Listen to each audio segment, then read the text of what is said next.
దాహం దాహం అంటున్నా అక్కడి గొంతులకు గుక్కడు నీళ్లు దొరకడం కష్టంగా మారింది. ఎటు చూసినా నీటి బొట్టు జాడే కనిపించదో. దప్పిక తీర్చుకునేందుకు కిలోమీటర్ల దూరం ప్రయాణం సాగించాల్సిందే. ఇంతకీ అదెక్కడ?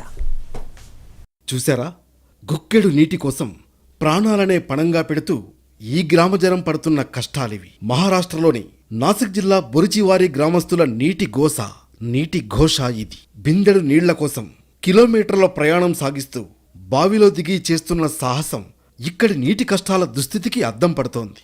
బొరిచివారి గ్రామం నీటి సంక్షోభంతో అల్లాడిపోతోంది. ఎటు చూసినా ఒట్టిపోయిన బోర్లు, ఎండిపోయిన బావులే కనిపిస్తాయి. ఈ ఊరే కాదు, చుట్టుపక్కల ఊళ్లల్లో కూడా నీటి జాడే కనిపించదు.